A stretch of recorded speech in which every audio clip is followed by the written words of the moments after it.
Good morning, everybody, and welcome to some Dota 2 action, but not action this time. Today, we have the Dota Plus sort of Battle Pass, actually, that just came out. So, believe it or not, I've obviously already bought it. But when you do to go and buy it, you basically, there's a screen that'll be right here that says Dota Plus, and then it'll say subscribe. So, you'll hit that, and then on the top of the menu here, you'll see subscribe in the corner. So what you're going to do is that you are going to do the subscribe. I highly recommend, no matter what region you're in, getting the 12-month, because this is going to last for at least 12 months. It's not going to be changed. Reddit most likely will complain about it, but it's not gonna be changed. It's gonna be like this for the end of time. So because it's a battle pass that doesn't have treasures in it, making it to where the workshop can get the money that they rightfully deserve for submitting sets and stuff like that. So this will be most likely how it'll be for a very long time. But the most things I could show you right now, I could actually just go over to the Dota Plus thing, and it'll show you all the stuff that it does. First and foremost, there's hero progression, which will allow you to get specific awards above your hero, I believe, every time you start the game, or whenever you're sitting idle in the fountain, by the looks of it. Next to that are hero-specific challenges, meaning you can get challenges that are deal lifesteal as life stealer, or even get double damage and use that while this hero is under double damage. Then you have the hero progress, which is reaping the rewards.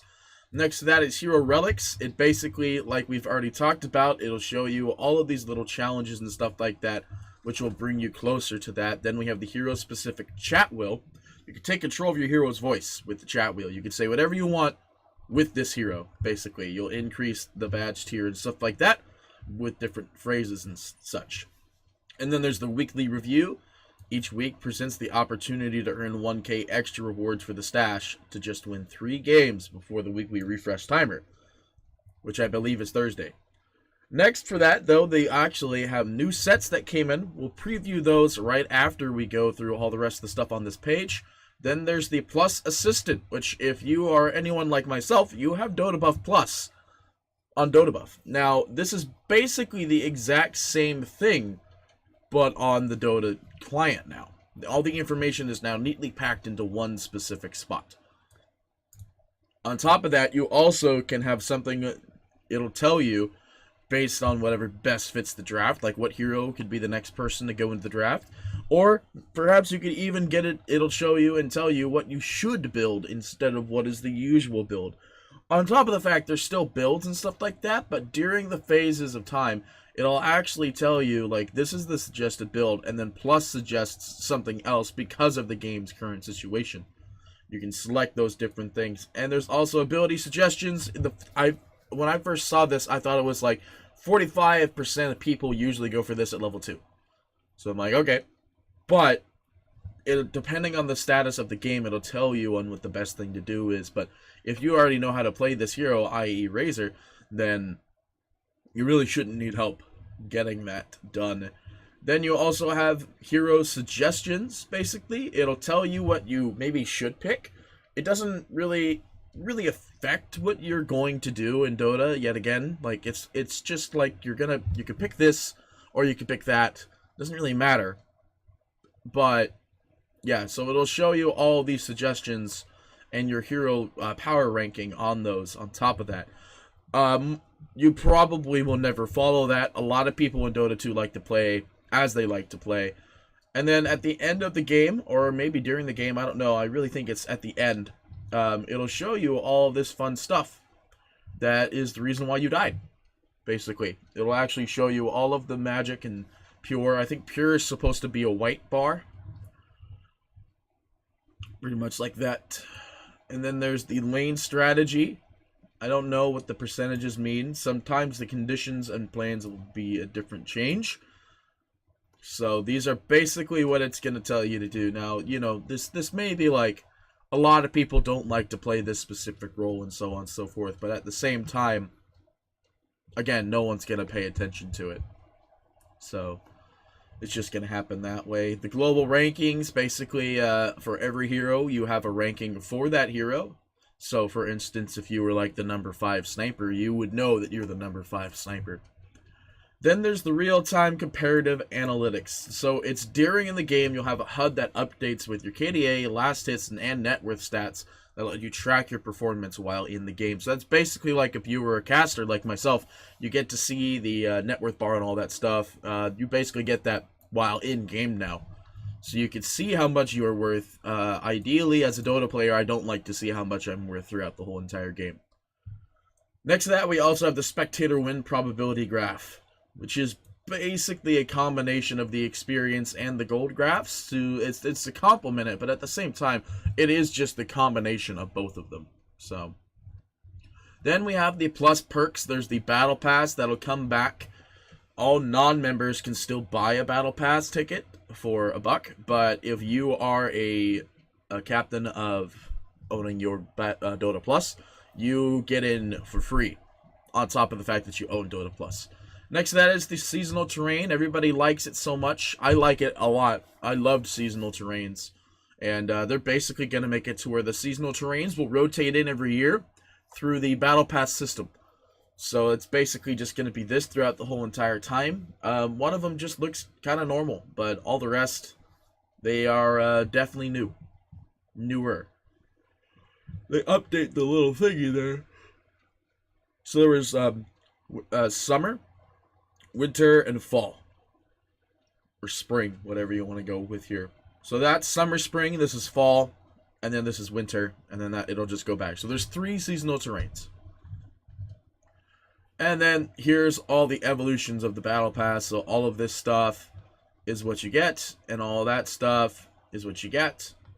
And then there's the subscribe button at the end of the thing. So yeah, so that's what Dota Plus is. So on top of that, when you get stuff, you can go over here and it'll say, like, do all this specific stuff. You can hit claim, and then your gold basically will come over to the left here and compile on top of it.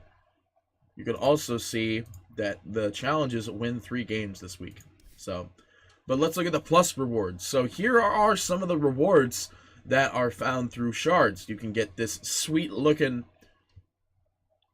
you know, all the sets look pretty cool. All of them look pretty cool. So this is the Earthshaker set that's on the feature here. Then we have the AM set that's on feature. Then there is a Timber Saw set, which is also on feature. The Silver Fox, which is what I'm going to get indefinitely when I can. Yeah, for Sniper.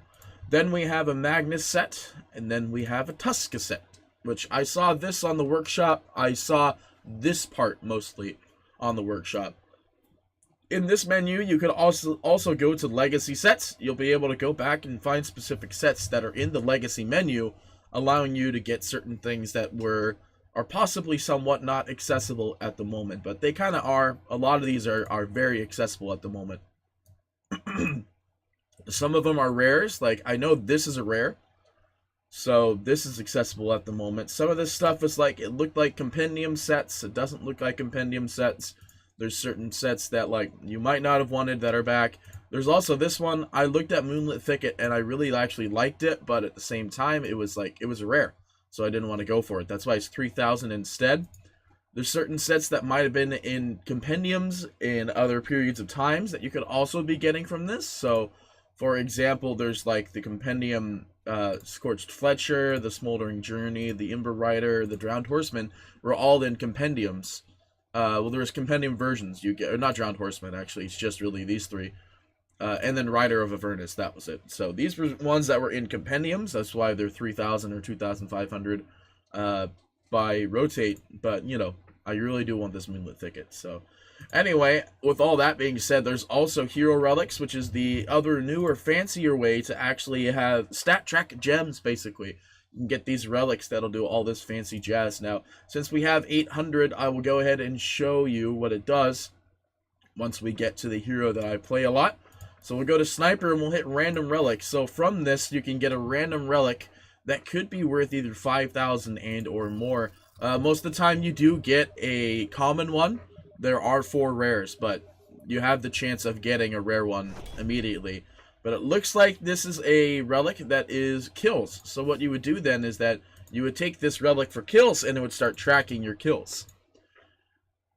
I don't know how you can access the gem, but you know, all this stuff is like, it's very specific but very random on top of that. So you have Maelstrom chain damage, and Sniper usually buys on Maelstrom. So there's that too. There's damage from Invis, meaning as soon as you jump out of invisibility, or active Glimmer Cape, Hurricane Pike target damage. And then there's very specific stuff in here that are 3 shrapnel hero, or 3 triple hero shrapnels, kills during shrapnel, headshot kills, and assassination kills. So these gems are very specific. On top of that, I don't think you get duplicate gems, but I could be wrong. On top of that, you can also just flat buy out the gems that you want. But this is basically another way of saying that there are stat track gems that are back in Dota 2. They're just not item specific anymore. I'm 99% sure you could still use your very hero specific stat gems, but we'll go ahead and we'll go to Sniper. Actually, you can just go to Drow. So it looks like it says it's still there. They updated the images for certain things. So like multi-hero silences, you could see not really like spectator gems, but multi-hero sleight of fists. So a lot of stuff you can see that they updated, they put in actual textures and stuff like that for certain things. For example, even wards placed has a little ward icon for when you do that. On top of that, spectator gems have been updated. Godlike sprees apparently have a new little thing there, which looks pretty cool. But yeah, no, all of this stuff has been extremely updated and overhauled. It looks like Buildings Destroyed didn't really get one, but at the same time, nobody really carries a gem like that around. But at the same time, yeah, no, all this stuff got updated. Looks all really nice on top of that. So there's all of that that came out. I can't show you one of the other things, at least on video, because it's on multiplayer. I believe multiplayer is still being worked on at the moment. I guess not, actually, since people are playing. But when you're in game, there's all these extra things that'll actually help you throughout the game, and so on and so forth. But once you get through all of this stuff, you'll get a 2100 Dota Plus credits. You can use those to go and get your shards, or save up to get those special looking sets, which I would advise saving up for the special looking sets, because from what I understand is that they might rotate out eventually. Because, you know, maybe there's not always these specific sets here. Maybe there are, who knows. The legacy sets will always probably have, like, it'll probably come back with more legacy sets. There's sets that you might not have been able to get. There are sets like this one. I know that this wasn't a rare, but it's 5,000 for some reason. Some of them, they based, looks like they based the gem cost on how much they would cost on the market. So anyway, that's all that I really have for you for this video, but you know, all this fun jazz. So those of you watching on YouTube, obviously, thank you so much for watching. I know we're not monetized anymore, but I still like to make these videos for you guys. So thank you all so much for watching. I hope you thoroughly enjoyed this. Party Petey, signing off. I do hope you enjoyed the video that you watched today. If you want to see more done by me, or just done by anyone in general, please have a look around the rest of the channel. Leave a like, favorite, and subscribe on this video, and we will see you next time for some more Dota 2 based equipment and stuff. Thank you so much for watching. We will see you all next time.